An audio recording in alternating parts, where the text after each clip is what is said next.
यह किस्सा है राजीव का और यह घटना उनकी बेटी आध्या के साथ पेश आई। आध्या एक 13 साल की बच्ची थी और राजीव अपने पिता के साथ अपने कस्बे, जिसे आप एक छोटा गांव भी कह सकते हैं, में काम करते थे। राजीव की आमदनी कोई बहुत ज्यादा नहीं थी। जब आध्या 7वीं-8वीं कक्षा में पहुंची तो राजीव को उसकी शिक्षा की फिक्र हुई, क्योंकि गांव में कोई अच्छा स्कूल नहीं था।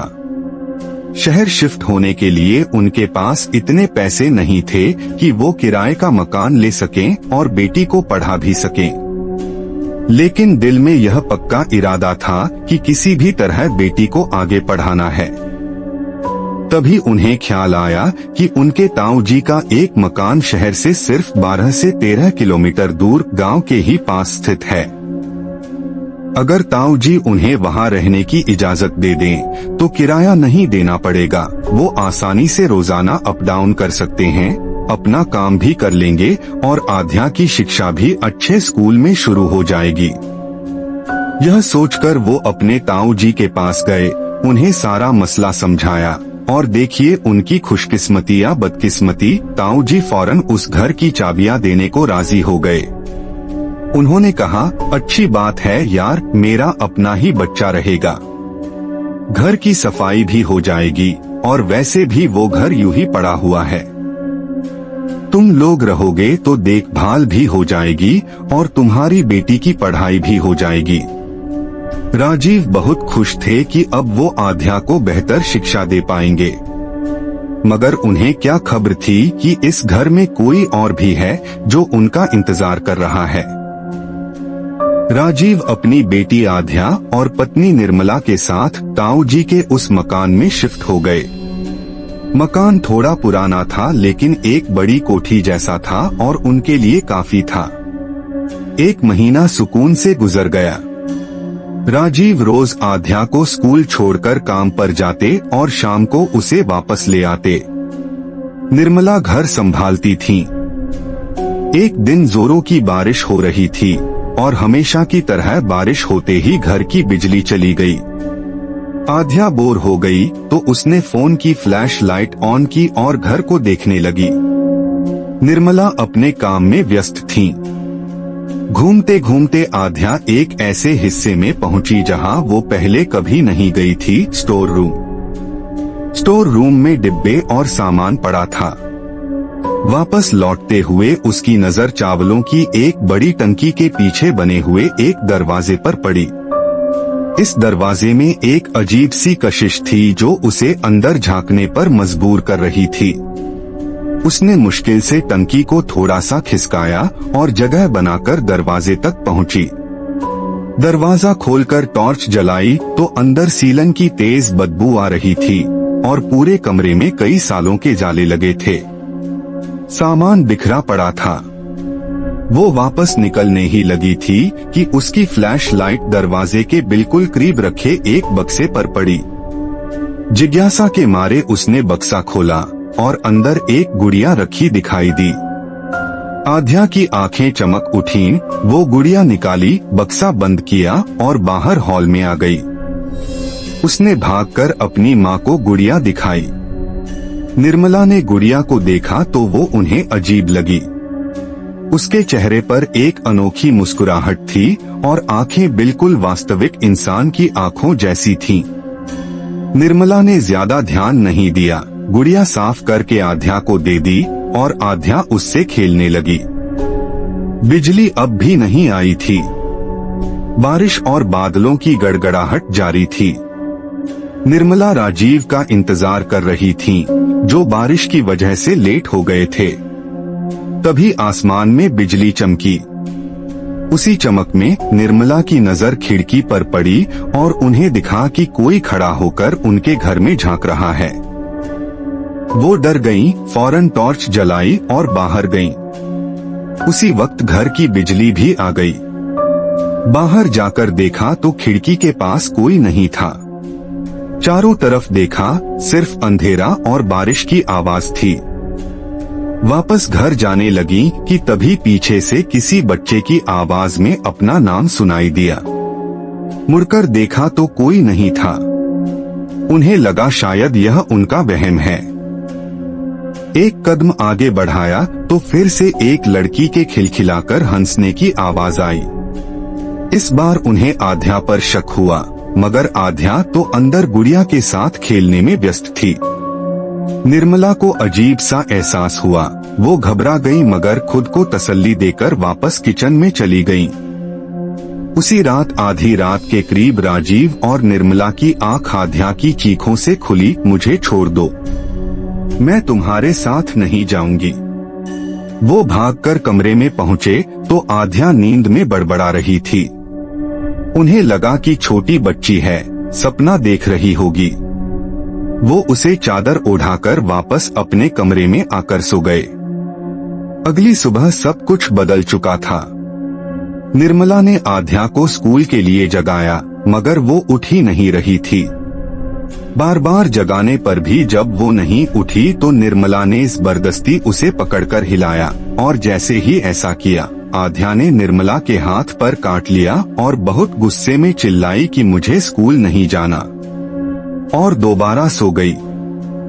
निर्मला आध्या के इस रवैये से हैरान रह गई, क्योंकि वो बहुत सीधी बच्ची थी। वो भागकर राजीव के पास गई और सब बताया।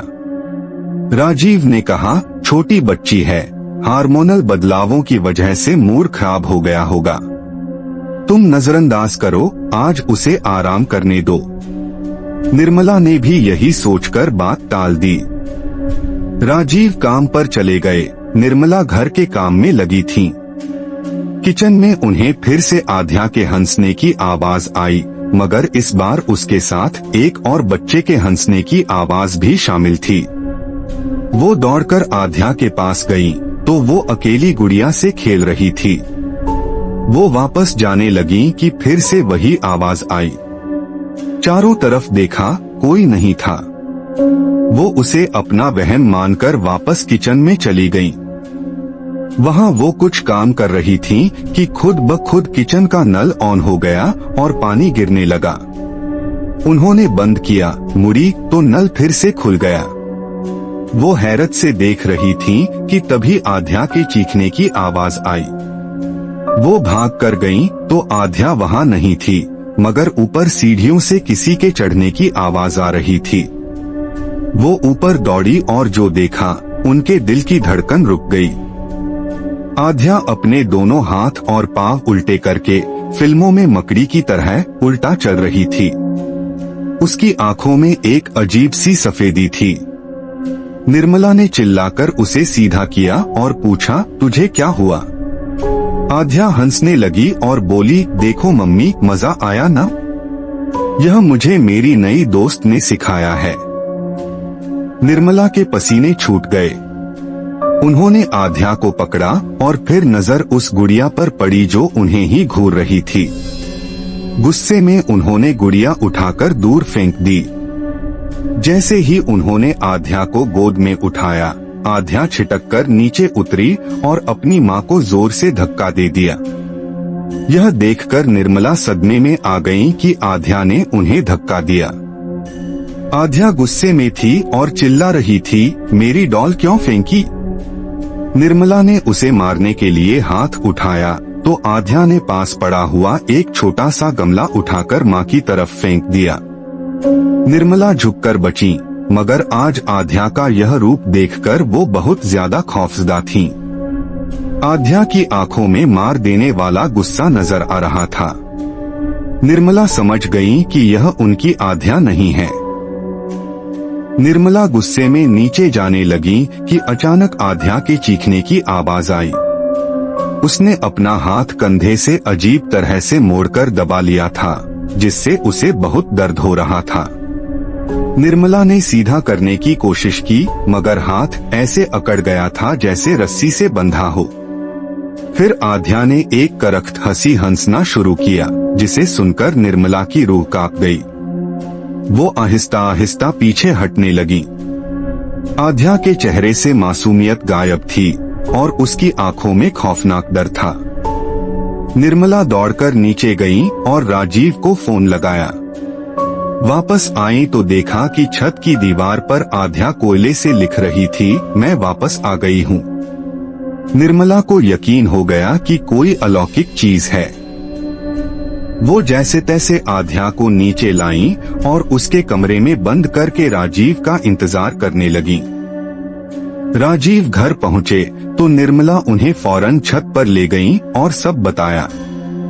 राजीव ने खुद दीवार पर लिखा हुआ देखा। इसके बाद वो सीधा आध्या के कमरे में गए, दरवाजा खोला, उसे गोद में उठाने की कोशिश की तो वो छिटक कर घर से बाहर भाग गई।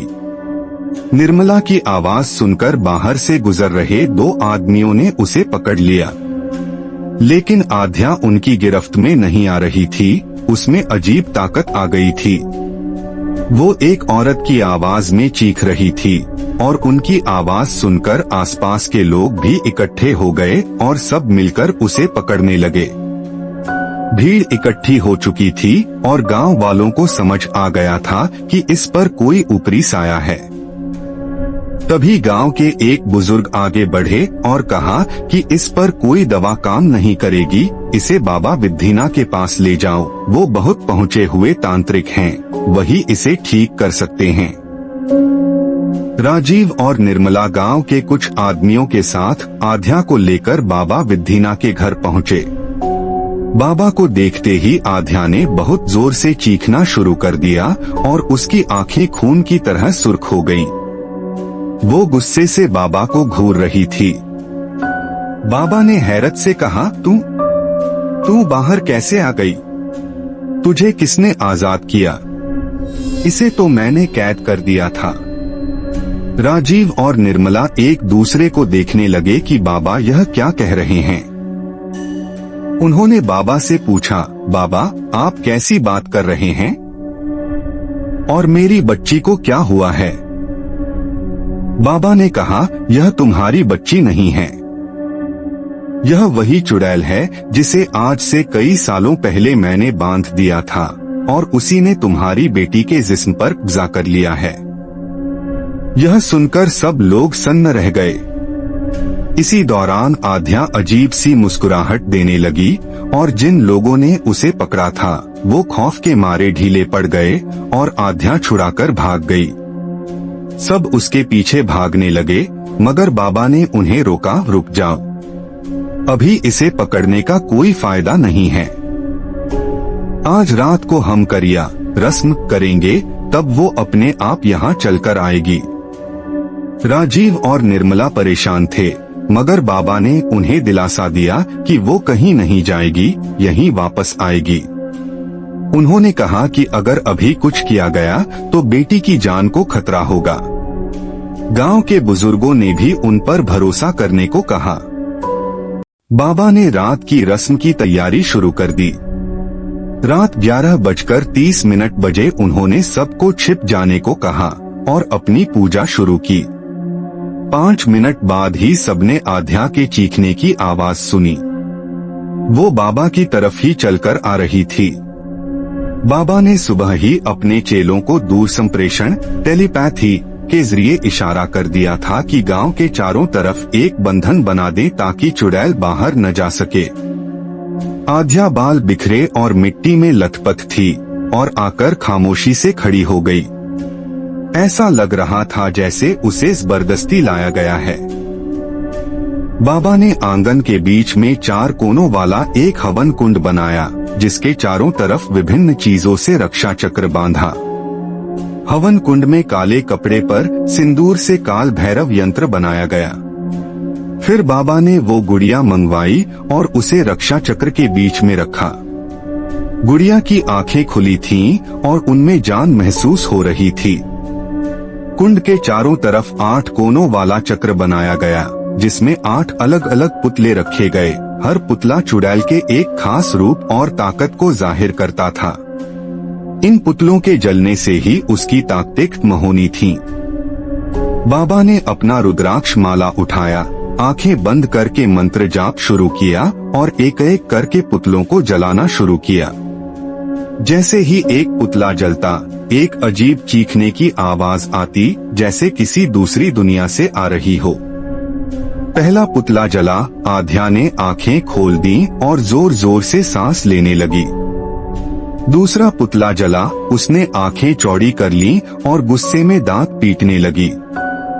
तीसरा पुतला जला, आध्या जोर से चीखी, फिर रोने लगी और अपने माँ बाप की तरफ देखकर मदद की गुहार लगाने लगी। राजीव और निर्मला का दिल पसीज गया, मगर बाबा ने आंखों के इशारे से उन्हें रोका। उन्होंने जैसे तैसे खुद को कंट्रोल किया और बाबा एक एक करके पुतलों को जलाते रहे। जैसे ही 8वां पुतला जला, आध्या आसमान की तरफ देखकर एक खतरनाक चीख मारी और वहीं बेहोश हो गई। सारे पुतले जल चुके थे, मगर शापित रूप वाला पुतला अब भी आधा जला हुआ था। बाबा ने एक पीले कपड़े में मौजूद अग्नि ज्वाला सूत्र, एक पवित्र रस्सी से गुड़िया को बांधा और उसे कुंड में डाल दिया। आखिरी मंत्र के साथ उन्होंने दुआ की, आत्मा जिसमें बंधी थी उसे मुक्ति मिले। यह कहते ही आध्या जोर से चिल्लाई और हवन कुंड से काला धुआं निकला और आग की लपटें बेनतहा तेज हो गईं और फिर सब कुछ खामोश हो गया। करीब 1 घंटे बाद आध्या को होश आया। वो थकी हुई थी, मगर उसके चेहरे पर मासूमियत वापस लौट आई थी। होश आते ही वो अपनी माँ से लिपट गई और बोली कि उसे लग रहा था जैसे कोई उसे उस गुड़िया में बांधकर एक डिब्बे में बंद करना चाहता हो। बाबा ने उसे प्यार से दिलासा दिया और उसके हाथ पर रक्षा सूत्र बांधा। राजीव ने बाबा से पूछा कि यह गुड़िया क्या थी और चुड़ैल इसमें कैसे आई, और यह घर तो उनके ताऊ जी का था। बाबा मुस्कुराए और बोले, तुम्हारे ताऊ जी ने ही आज से करीब 30 साल पहले उस चुड़ैल को मुझसे उस गुड़िया में बंद करवाया था और इसीलिए उन्होंने यह घर छोड़ दिया था। बाबा ने बताया कि 30 साल पहले उनके ताऊ जी की पत्नी पर एक चुड़ैल का साया पड़ गया था और बाबा उसे सिर्फ कैद कर सकते थे, मुक्ति नहीं दिलवा सकते थे। उन्होंने उसे गुड़िया में कैद करके उसी घर में बंद कर दिया था और ताऊ जी को घर खाली करने को कहा था। बाबा ने यह भी बताया कि ताऊ जी के खानदान पर अब भी उस चुड़ैल का असर है और इसीलिए उनके घर में कोई न कोई बीमारी या माली नुकसान चलता रहता है। इससे छुटकारा पाने का एक ही रास्ता था, इस चुड़ैल को कोई और जिस्म मिल जाए। राजीव को समझ आ गया कि उनके ताऊ जी ने इतनी आसानी से उन्हें घर क्यों दे दिया था।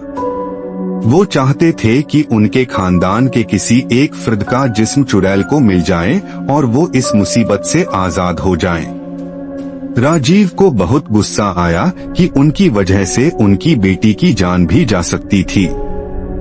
बाबा ने कहा कि वो जानते थे कि यह कभी न कभी बाहर आएगी और वो खुद इसके लिए मुक्ति की शिक्षा हासिल करते रहे। उन्होंने राजीव को तसल्ली दी कि अब सब ठीक है और किसी को कुछ नहीं होगा।